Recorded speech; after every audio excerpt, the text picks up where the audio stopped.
사랑하는 여러분, 만약에 여러분이 어떤 일로 인해서 앞을 보지 못하는 장애인이 되었다라고 가정해 봅시다. 아니 무슨 목사님 아침부터 또 그런 쓰잘데기 없는 상상을 하게 만듭니까? 시간도 없는데. 이렇게 생각지 마시고 한번 생각해 보세요. 여러분들이 앞을 못 보는 사람이라고 생각을 해보세요. 얼마나 많이 불편하고 힘들겠습니까? 청년 시절에 수련회를 갔는데 이제 그런 게임이 있었어요. 이렇게 이제 안대를 끼고, 그렇죠? 이렇게 이제 소리를 치면 막 이렇게 게임에서 술래를 잡는 그런 게임 기억하시죠? 그럴 때 얼마나 답답하고 또 어느 때 두렵습니까? 그래서 짓궂은 친구들 같은 경우는 꼭 이렇게 내가 뭔가 이렇게 난처한 상황에 빠지도록 이렇게 이끄는 아주 그냥 또 보기도 하죠. 어쨌든 앞을 볼 수 없다라고 상상하니 마음이 아찔합니다. 정말 힘들고 괴로울 것 같습니다. 따라서 앞을 볼 수 있는 그것에 감사하고 또 찬양하는 여러분과 제가 되었으면 합니다. 할렐루야. 그런데 여러분, 눈은 이렇게 이제 우리 신체 눈뿐만 아니라 코도 있고 입도 있고 귀도 있고 손발이 있는데 이러한 신체는 스스로 어떠한 통제 없이 마음대로 움직이지 않죠.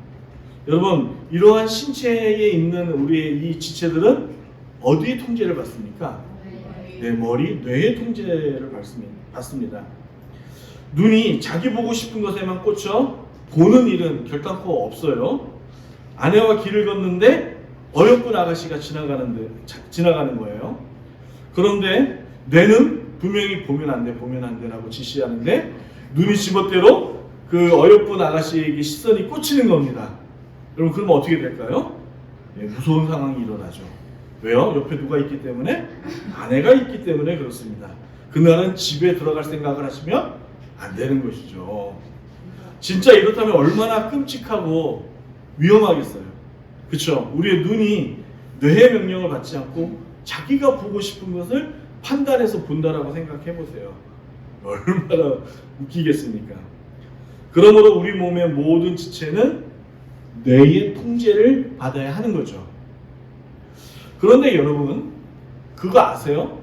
우리 뇌 또한 제멋대로 작동하지 않고 그 무엇의 영향을 받는다라는 사실을 혹시 아십니까? 그렇죠, 생각. 우리가 생각을 다른 말로 뭐라고 그러죠? 마음. 그렇죠? 같은 말이에요. 생각. 우리의 마음이 우리의 마음에 또 우리의 그 뇌에 영향을 미친다는 것이죠. 그리고 그 뇌가 영향을 받고 그 뇌는 우리의 눈을 조종하는 거 아니겠습니까? 돈에 마음을 둔 사람은 늘 돈에 눈이 가죠. 그뿐만 아닙니다. 어떻게 하면 돈을 벌까라고 늘 생각하고 고민하는 것을 보게 됩니다. 자동차에 관심이 큰 사람은 항시 자신이 좋아하는 그 자동차 모델에 눈이 가 있어요. 그래서 어떻게 하면 저 차를 살 수 있을까? 돈이 얼마나 필요할까라고 늘 생각하면서 살죠.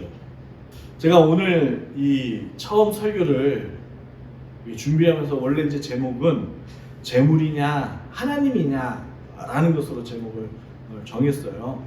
우리가 오늘 말씀해 보니까 예수님께서 무엇에 대한 이야기를 하시는 것 같아요? 예, 여러분들이 딱 글로 읽어서 알듯이 재물에 관한 이야기를 하고 계세요.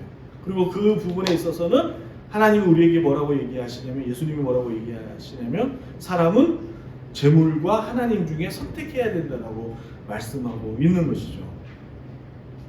그런데 여러분, 제가 이걸로 재물이냐 하나님이냐라는 것으로 정했다가 오늘 말씀의 제목이 뭐예요? 좋은 눈, 나쁜 눈 이렇게 변경했어요. 그 이유가 있어요.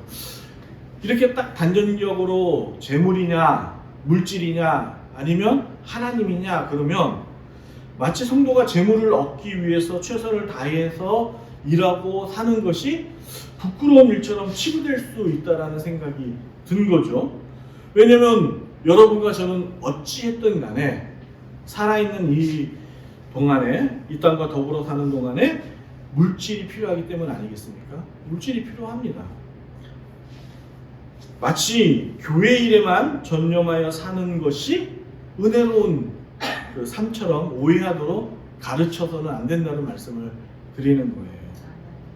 그러나 성경은 교회를 건물이나 특정한 장소로 정의하지 않고 예수님을 내 구주로 고백하는 사람을 가리켜 교회로 정의했기 때문에 성도 또한 열심히 일할 필요가 있는 것이고 그 열심히 일하기 위해서 직장을 구하는 것이 마땅한 것 아니겠습니까? 그래서 그 일을 통해서 우리의 삶을 이어가야 한다는 것이죠. 아무튼 신자나 불신자 모두 하나님의 일반 은총에 의해, 일반 은총이 뭐냐면 우리가 공기, 이 세상에서 모든 누리는 것들은 하나님을 믿는 사람이나 믿지 않는 사람 모두 다 공기를 누리듯이 하나님을 믿던 믿지 않든 간에 모든 사람은 노동이라는 것을 통해서 먹고 사는 문제를 해결받아야 하는 겁니다. 그러므로 여러분 성도에게 좋은 눈을 가진다는 것은 참으로 의미 있는 거예요. 그리고 좋은 눈을 가지기 위해서는 그 사람 안에, 그 마음에 예수님의 마음을 담아야 하는 것이죠. 할렐루야. 그리고 이 같은 마음으로 물질에 관해 어떤 태도로서 이 땅을 살아야 하는지를 배워야 하는 거예요. 그러니까 오늘 우리에게 주님께서 재물이냐 하나님이냐라는 그냥 이렇게 단도직입적으로 이렇게 무엇을 선택해야만이 옳다라고 말씀하시는 것이 아니라 이 말씀 속에서는 성도가 어떻게 이 땅에서 물질관을 가지고 살아야 되는지에 대해서 주님께서 우리에게 도전을 주시는 말씀이라는 것이죠. 여러분 특별히 성경에 보면 예수님은 물질을 많이 소유한 그 부자들에 대하여 좀 비판적으로 보는 시각을 갖고 또 그런 이미지로 말씀하셨다는 것을 잘 압니다. 사랑하는 여러분, 이런 질문을 한번 던져볼게요. 돈이 문제입니까? 돈을 사용하는 사람에게 문제가 있는 겁니까? 그렇죠. 돈을 사용하는 사람에게 문제가 있는 거죠. 돈은 결코 문제가 있다, 없다라고 말할 수 있는 것이 아닌 거예요. 돈을 사용하는 사람의 문제로 이 땅 가운데 어려움과 여러 가지 갈등이 발생하는 것이죠. 최근에 이제 가족들과 하루 종일 본 드라마가 하나가 있어요. 자꾸 제가 이렇게 드라마 얘기하니까 목사님은 드라마 보는 줄 아시는데 그렇지는 않습니다. 간혹 이렇게 조금 인기 있는 드라마는 좀 이렇게 사람들 만날 때 뭔가 이렇게 관계를 이루는데 좀 이렇게 그걸 뭐라 그러죠? 예, 매개체 역할로서 좀 삼기 위해서 보는 것이지 그런 건 아닙니다. 여러분 화면에 보시면 이제 중증 외상센터라는 메디칼 드라마가 있었는데 이 내용 가운데 이런 게 있는 거죠. 한 번은 담당 의사들을 원장이 불러 모아서는 병원에서 최고 수익을 낸 부서와 가장 많은 적자를 낸 부서를 발표하는 자리를 모든 담당 의사들을 불러서 이제 발표를 한 거예요.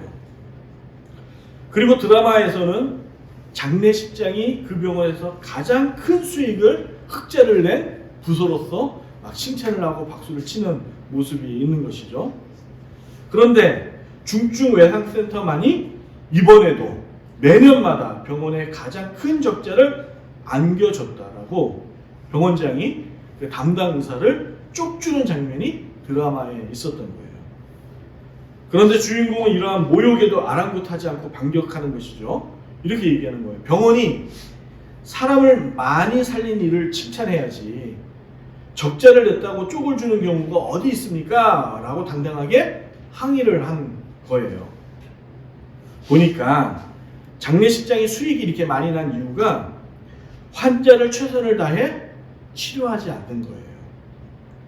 웬만하면 병원에 이 살릴 수 있는 환자, 가능성 있는 환자들을 이렇게 치료하지 않고 죽도록 내버려 둬서 그 병원에 있는 장례식장을 이용하도록 만들어 낸 것이죠. 저는 드라마에서만 있는 얘기라고 믿고 싶습니다. 결국 이 세상에 존재하지 않는 얘기라고 믿고 싶어요. 그러나 의사 눈에 돈을 보는 순간 의사가 사람을 보지 않고 자신이 담당한 환자를 보지 않고 물질을 보는 순간 의사는 더 이상 자신의 일에 최선을 다하지 않는다라는 거예요. 여러분 아파트에 살고 계시죠? 저도 이제 다세대 안에서 살고 있는데 저희도 위층이 있고 아래층이 있고 그렇습니다. 뉴스에서 아파트 간에 이제 층간 소음으로 이웃 주민들 간에 이제 다투는 기사들을 종종 접할 때가 있어요. 여러분, 우리나라 이 건설 기술력이 세계 상위 수준에 있다는 거 다 아시죠? 즉 이 말은 우리나라에 가지고 있는 기술력으로 층간 소음을 잡아낼 수 있는 기술력이 없는 게 아니고 잡을 수 있다라는 거예요. 얼마든지 그 층간 소음을 없앨 수 있다라는 것이죠. 그런데 건설사들이 하지 않는데요. 왜 안 할까요? 비용이 많이 드니까. 비용이 많이 드니까 그것을 잡지 않는다라는 거죠.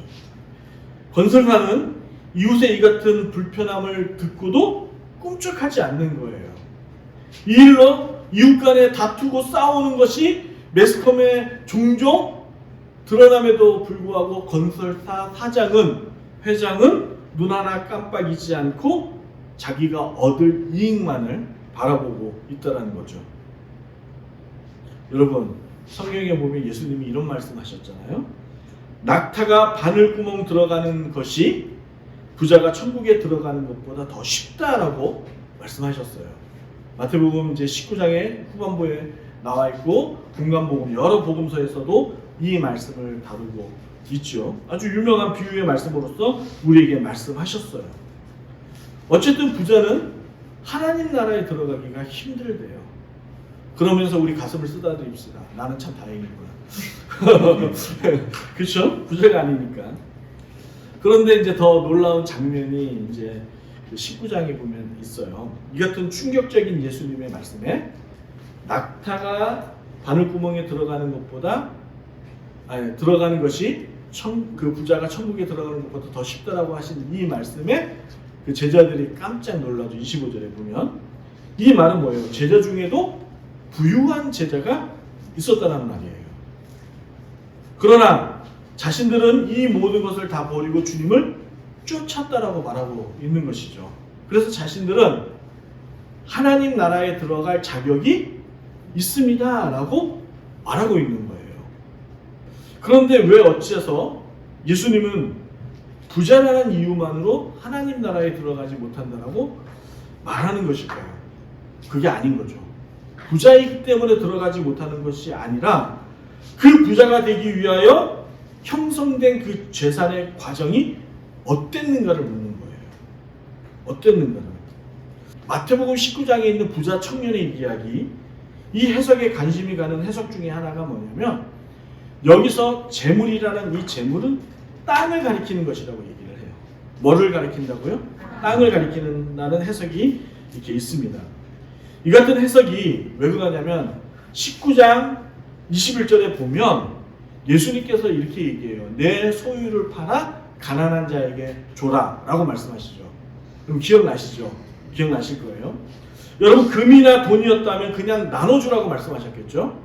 그런데 이것을 바로 쓸 수 없는 화폐가 아니기 때문에 예수님은 꼭 집어서 네 소유를 팔아 라고 말씀하신 거예요. 팔아서 나눠주라라고 말씀하신 거죠. 그래서 땅일 가능성이 크다라고 얘기를 하는 겁니다. 그런데 여기서 예수님이 보신 관점은 그가 땅을 많이 소유하고 있어서가 아니라 그가 어떻게 땅을 많이 소유하게 되었는가에 대한 형성의 과정의 문제였다라는 것이 많은 주석가들의 해석이었습니다. 왜 그러냐면 여러분, 이스라엘이라는 나라는 우리가 잘 아는 것처럼 외적으로부터 많은 침략을 받았잖아요. 그리고 여러 번 외적으로부터 식민지가 됐던 그러한 나라였습니다. 그래서 그 나라 시민들이 식민화되었던 그 사람들이 우리가 잘 아는 것처럼 땅을 많이 갖거나 어떤 일이 있어서 부자가 되기란 쉽지가 않은 거예요. 일제강점기 시대 때 우리나라 사람들이 부자가 될 수 있었던 그 방법은 무엇이었을까요? 그렇죠. 일본에 붙어서 일본의 일을 해주면서 일본으로부터 많은 이득을 얻어내는 것이었습니다. 그렇다면 이 부자 청년은 그 오랜 세월 동안에 땅이 하루아침에 벌어지는 것이 아니거든요. 그 오랜 세월 동안에 그는 어떻게 땅을 소유하게 되었을까라는 것이죠. 거기다가 우리가 잘 아는 것처럼 율법에는 신년이 되면 땅을 원래의 주인에게 돌려줘야 하는 것입니다. 그런데 예수님께서 내게 부족한 것이 있다라고 말씀하셨죠.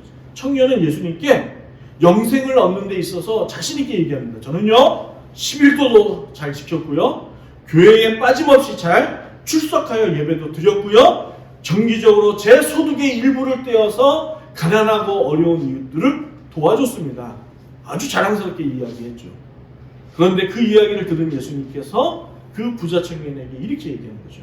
아니야, 아직도 너에게 부족한 게 있어. 그렇게 얘기하는 거예요. 그 부족함이 뭐라고요? 너무 너가 재산이 많아 라고 얘기하는 거예요. 여러분, 왜 재산이 많은 게 문제가 되는 거예요? 아니죠. 재산을 어떻게 소유하고 그 재산을 만들었느냐가 그 예수님의 말씀의 중심이 되는 거죠. 따라서 부자 청년의 가족은 정상적인 방법으로 재산을 모은 게 아니라는 추측이 되는 거예요. 그러므로 부자 청년은 하나님 말씀에 따라 산 것이 아니라는 게 예수님의 포인트인 거죠.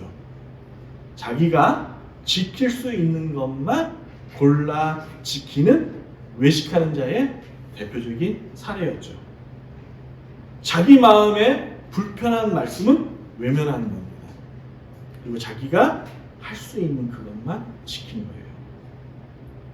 그러므로 제가 설교 제목을 재물이냐 하나님이냐라는 이 원색적인 이 질문에서 좋은 눈 나쁜 눈으로 제목을 바꾼 이유는 이겁니다.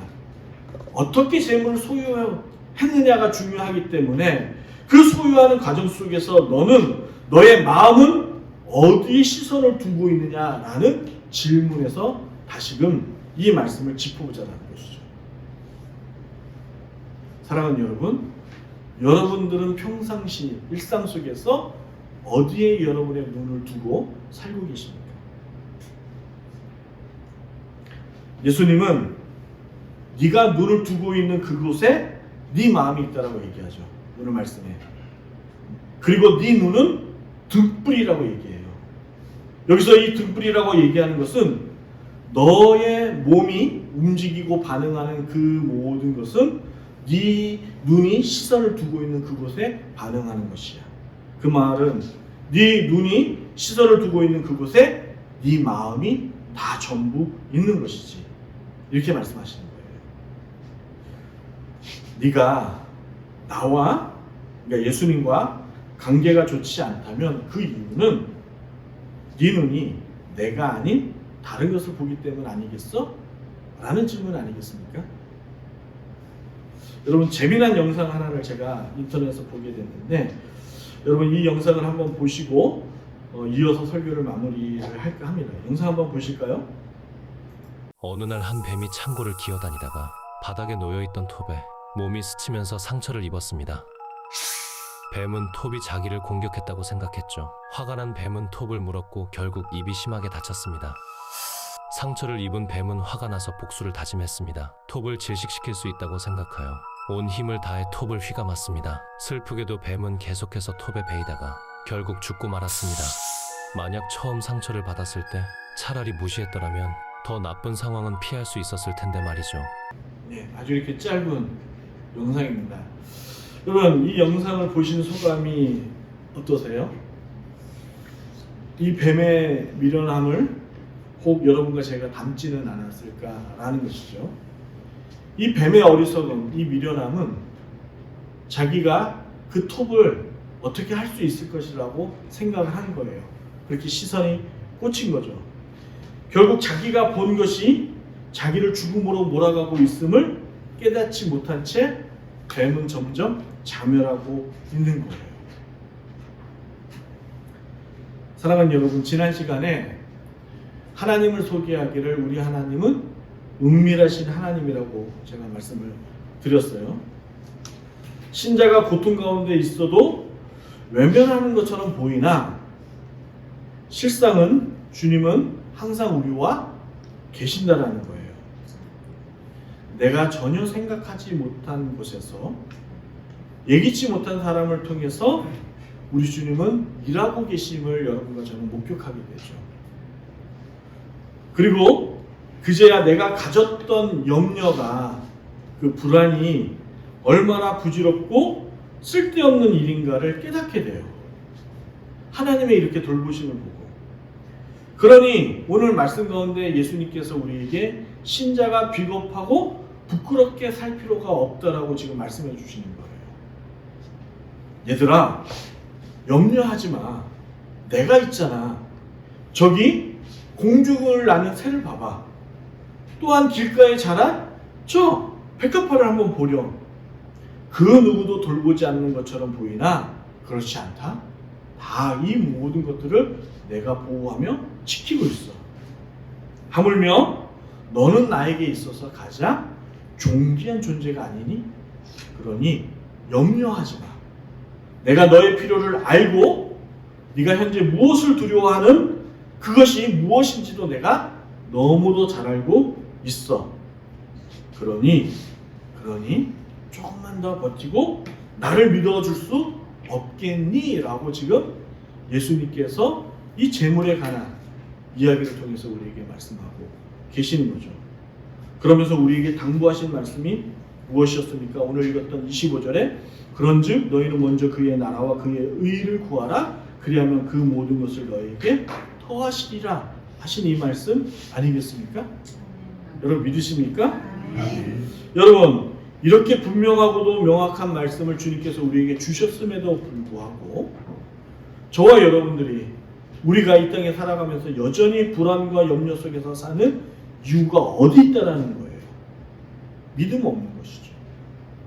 그리고 우리의 이 믿음 없음의 그 이유는 우리의 시선이, 우리의 마음이 하나님의 나라와 그 의가 아닌 이 땅에서 벌어지는 모든 것에 관심을 두고 이 세상에서 바라는 그런 가치를 쫓으며 살아가는 우리의 어리석음과 미련함 때문 아니겠습니까?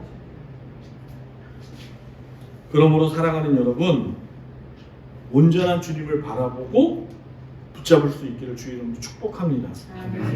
그럴 때 비로소 하나님의 나라를 보게 되는 것이고 그분 안에 거하는 기쁨을 누리게 되는 것이죠. 이 은혜가 우리 공동체 안에 함께 있기를 축복합니다.